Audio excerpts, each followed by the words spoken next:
আবার আমার সঙ্গে পড়ুন যারা পারবেন।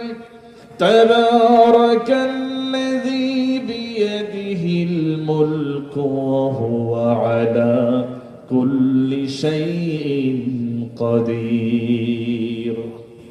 বরকতময় সেই মহান সত্তা, বরকতময় সেই মহান রব, যার হাতে সমস্ত ক্ষমতা, কর্তৃত্ব, রাজত্ব, পাওয়ার। একটাবার চিৎকার করে বলুন, সমস্ত রাজত্ব মূলত কার হাতে? সমস্ত কর্তৃত্ব মূলত কার হাতে? নাকি মানুষের হাতে?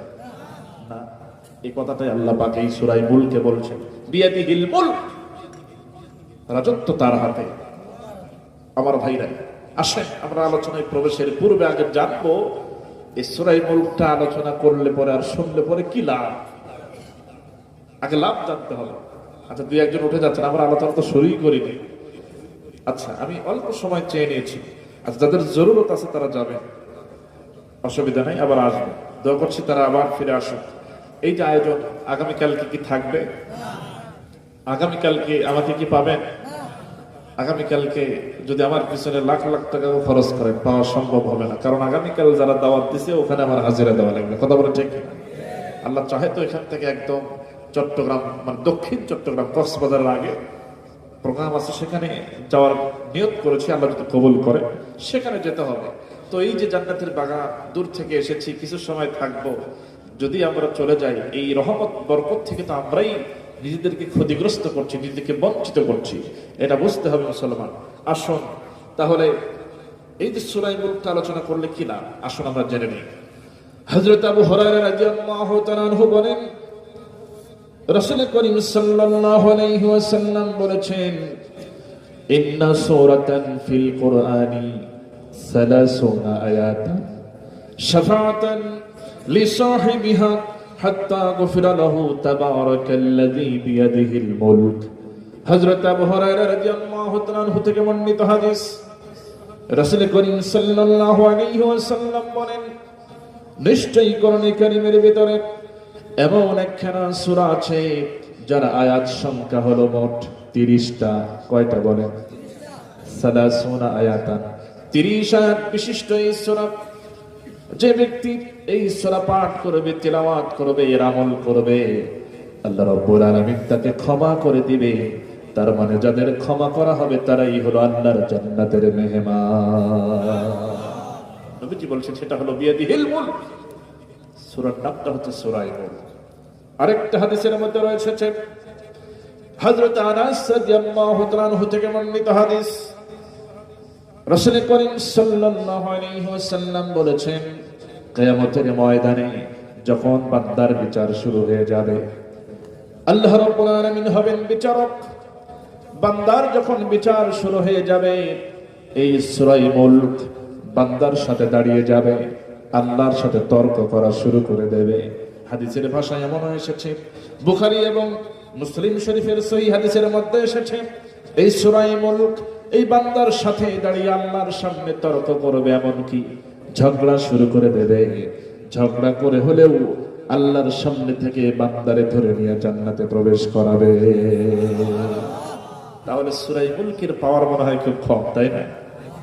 আজকে এমন একটা সূরা নিয়ে আমরা শুরু করেছি যার পাওয়ার কম না বেশি? আরেকটি হাদিসের মধ্যে এসেছে, যেই ব্যক্তি এই সূরা মুলকটা শুনবে, মানবে, আমল করবে, আর যদি তার ইন্তেকাল হয়ে যায়, নবীজি বলছেন এই কবরে রাখার পর থেকে তার কবরের আযাবগুলোকে হালকা করে দেওয়া হবে। কোন কোন বর্ণনা আছে তার কবরের আযাব হবে না। তাহলে চিন্তা করে আরেকটা হাদিস এসেছে, নবীজি কোনোদিন সূরা মুলক তেলাওয়াত না করে ঘুমাতে যেতেন না। সুবহানাল্লাহ। আচ্ছা আসেন, আল্লাহ পাক আমাকে মাফ করেও দিচ্ছেন, ক্ষমা করছেন, কবরেও আযাব হচ্ছে না। আবার কিয়ামতের ময়দানে আল্লাহর সামনে থেকে তর্ক করে, ঝগড়া করে হলেও সাথে জান্নাতে নিয়ে যাচ্ছেন। এতগুলো পুরস্কার যদি আমার আপনার জন্য হয়, আমার আপনার কি আর কোনো কিছু দরকার আছে? আর কিছু কি প্রয়োজন আছে? আমার ভাইরা খেয়াল করো, এর কত মর্যাদা, কত লাভ, কত ফায়দা, সেটা নিয়ে আজকে আমরা আলোচনা করব। অনেকে হয়তো ভাববেন, আহারে আফসোস, আমি তো কোরআনটা পড়তেও পারি না, তাহলে আমার কি হবে? এরকম আছে না নাই? দেখেন, ইসলামে হতাশা বলতে কোনো কিছু, আবার শোনেন, ইসলামে হতাশা বলতে কোনো কিছু নাই। অনেক ঘটনা ছিল, আমি সেদিকে যাচ্ছি না। শুধু এটুকু বলবো, কোরআনটা যারা পড়তে পারেন না শেখার চেষ্টা করবেন, যতদিন সম্ভব, যতদিন হায়াত আছে শিখতে চেষ্টা করবো আমরা। কিন্তু কেউ যদি মনে করে আমি সূরা মুলকটাকে তেলাওয়াত শুনতে চাই, উপায় আছে না নাই বলেন তো? প্রত্যেকের হাতে কিন্তু এখন মোবাইল। যদি মনে করে সূরা মুলকটা চালু করে দিই, শোনা যাবে। কেউ যদি মনে করে আমি অর্থ সহ শুনতে চাই, শোনা যাবে না? শুনে সেটা বুঝে এটা আমল করার উপায় আছে না নাই? আছে। তাহলে শিখতেও থাকবো আমরা কোরআনটা পড়া, এরপর এভাবে শুনবো, বুঝবো, আমলও করতে থাকবো। এই অবস্থায় যদি আমার মওত হয়ে যায়, এই সব পুরস্কার আল্লাহ পাক আমাদের জন্য দান করে দিবেন। সুবহানাল্লাহ। তাহলে আমরা কত নম্বর সূরা শুরু করলাম? মাশাআল্লাহ, আপনারা খুব সচেতন তো হতেই হবে। আপনার যেখান থেকে আসেন, আপনার তো রাজধানী যদি ঠিক না থাকে, মানে মূল ভিত্তি যদি ঠিক না থাকে, সচেতন না থাকে, তাহলে তো সব ভেঙে পড়বে। কথা বলা ঠিক? মাশাআল্লাহ। আসুন, আল্লাহ রাব্বুল আলামিন বলছেন, সমস্ত রাজত্ব কর্তৃত্ব পাওয়ার আমার হাতে। তার মানে বোঝা গেল আল্লাহরও হাত আছে না নাই? সবাই বলে আল্লাহর হাত আছে না নাই? যেহেতু বলছেন বিয়াদিহিল মুলক, সমস্ত রাজত্ব কর্তৃত্ব আমার হাতে, বোঝা গেল যে আল্লাহরও হাত আছে। এখন বলে তো, সেই হাত কি আমাদের মতো? আমাদের মতো নয়। এবার আসুন আরেকটি ছোট্ট হাদিসের মধ্যে চলে যাব। আল্লাহর হাত সম্পর্কে কোনো তথ্য আছে কিনা? এবার আসুন, এটাও হযরত আবু হুরায়রা রাদিয়াল্লাহু তাআলা আনহু থেকে বর্ণিত হাদিস। রাসূল করিম সাল্লাল্লাহু আলাইহি ওয়াসাল্লাম বলেন, আল্লাহ রাব্বুল আলামিন বলেন, আমি যদি কোনো বান্দাকে ভালোবাসি, আমি যদি কোনো বান্দাকে পছন্দ করি, আমি তখন তার চোখ হয়ে যাই, আমি তখন তার কান হয়ে যাই, আমি তখন তার পা হয়ে যাই, আমি তখন তার হাত হয়ে যাই। সুবহানাল্লাহ। এখন আসেন, তার হাতটা কেমন একটু জানার চেষ্টা করি। ইতিহাস থেকে যদি আমরা একটু তথ্য বের করি, সহজ হয়ে যাবে। আমার বন্ধুগণ, এখানে যারা আছি এমন কেউ না যে আমরা সবাই হযরতে মূসা আলাইহিস সালাতু ওয়াস সালাম এবং আসিয়া আলাইহিস সালাতু ওয়াস সালামের জীবনী সম্পর্কে জানি না, এমন কেউ আছে নাকি? এমন কেউ আছে? সবাই কিন্তু তাদের জীবনী জানি, কিন্তু তার জীবনী থেকে সামান্য যে দু একটা তথ্য বের করতে হবে, এটা আমরা কখনো খেয়াল করি নাই। দেখেন, জানা ঘটনা, এই জন্য আমি ঘটনা বলবো না, একটা পয়েন্ট নিয়ে আসতেছি। মূসা আলাইহিস সালাতু ওয়াস সালামকে কাঠের বাক্স যখন ছেড়ে দেওয়া হলো দরিয়াতে, দরিয়ার স্রোত যাচ্ছে একদিকে, আর বাক্সটা আসতেছে উল্টা পথে। বলেন তো, স্রোতের উল্টা পথে আসার কথা নাকি বাক্স স্রোতের দিকেই ভেসে দেওয়ার কথা? যে কোনো কিছু যদি নদীর স্রোতে পড়ে, সে তো ভেসে চলে যাওয়ার কথা, কিন্তু বাক্স আসতেছে উল্টা পথে, বুঝতে হবে। এই দৃশ্য আসিয়া আলাইহিস সালাতু ওয়াস সালাম দেখতে পেলেন। কে দেখতে পেলেন? প্রাসাদ থেকে তিনি দেখতে পেলেন, কারণ দরিয়ার কাছে প্রাসাদ। ফেরাউনের স্ত্রী আসিয়া আলাইহিস সালাতু ওয়াস সালাম। ফেরাউন, তার ঠিকানা কোথায় হবে বলেন তো? আসিয়া আলাইহিস সালাতু ওয়াস সালামের ঠিকানা? আচ্ছা, তাদের জীবনী আমি বলবো না, বলা উদ্দেশ্য না, তবে একটা তথ্য দিয়ে দিই, পরে যদি সুযোগ না পাই। আসিয়া আলাইহিস সালাতু ওয়াস সালাম তিনি হলেন জান্নাতি, এবং শুধু তাই নয়, আমি আজকে 14 জন জান্নাতি নারীর নাম বলবো। খেয়াল করেন, যেহেতু মা বোনেরাও আছেন, তারাও শুনতেছেন, তাদের জীবনী আমি বলতে পারবো না, সময় হবে না। অন্তত 14 জন নারীর নাম আমি বল। দুজনের ভিতরে একজন যাবে জাহান্নামে, আর একজন কোথায় যাবে? এখান থেকে আরেকটা শিক্ষা বোঝা যায়, স্বামী আর স্ত্রী হলেই যে দুইজনকে আল্লাহ পাক একসাথে জান্নাত দিবেন, এর কোনো গ্যারান্টি নাই। আমল যার ভালো, সে জান্নাতে যাবে। এখন স্বামী যদি খারাপ আমল হয়, জাহান্নামে যাওয়া লাগবে। খেয়াল করে, এই যে কষ্ট করে ইনকাম করতেছেন, যারা অবৈধ পথে ইনকাম করেন, তাদের জন্য একটা সতর্কবাণী দিয়ে যায়।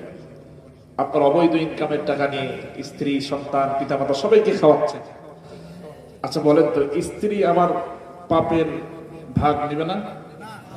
নেবে কিনা? আমার পাপের ভাগ আমার আব্বা মা নেবে না, আমার সন্তানেরা নেবে না, কেউ নেবে না। খেয়াল করে এই ইনকাম, অবৈধ ইনকাম করে স্ত্রীর হাতে দিচ্ছেন, স্ত্রী রান্না করলো সুন্দর চাল, রান্না করলো ভাত, রান্না হলো এক পাতিলের ভিতরে, আপনাকে দিল সেও খেলো, একই পাতিলের ভাত আপনার স্ত্রীর জন্য হালাল, আপনার জন্য হারাম হয়ে যায়। কথা বোঝাতে পারলাম?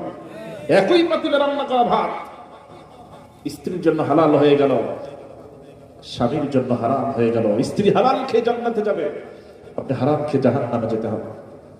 তবে ঠিক দুজনে যদি আল্লাহ ওয়ালা হয়, দুজনকে আল্লাহ জান্নাত দিয়ে দিবেন। সুবহানাল্লাহ।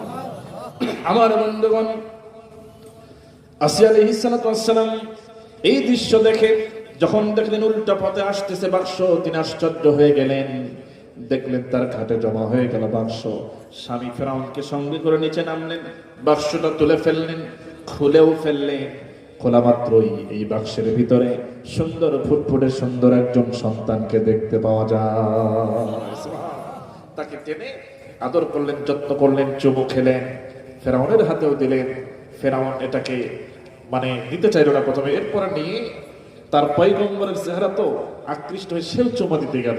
এই সময় ঘটনাটা জানা আছে সবার, সবাই জানি। মুসা আলাইহিস সালাম কিন্তু তাকে চড় মারলো, থাপ্পড় মারলো, সে কিন্তু বেহুশ হয়ে পড়ে গেল। কথা বলা ঠিক কিনা? এখান থেকে একটা তথ্য বের করতে হবে। শোনেন, সারা জীবন তো ঘটনা শুনছেন আর বলছেন, বলেন তো একটা শিশু থাপ্পড় মারলে কি বেহুশ হওয়ার পড়ার কথা? তাও আবার ফেরাউন। এখানেই তো ঘটনাটা।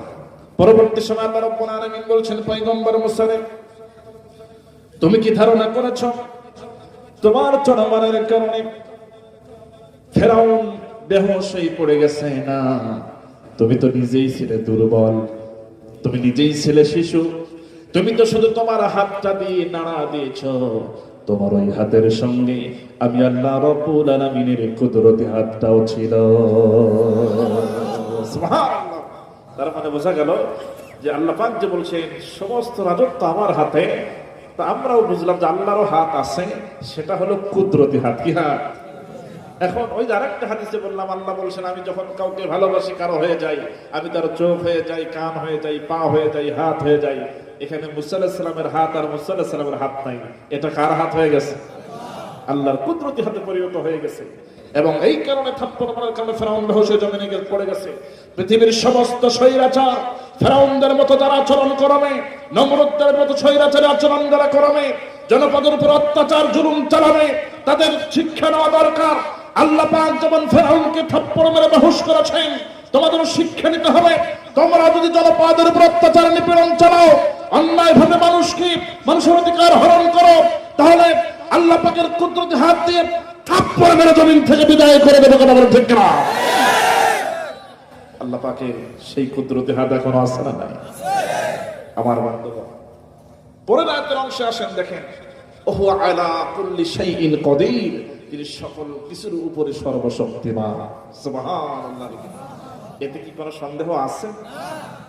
আল্লাহ পাক যদি কোনো কাজ করতে চান, কতদিন সময় লাগতে পারে? কত বছর?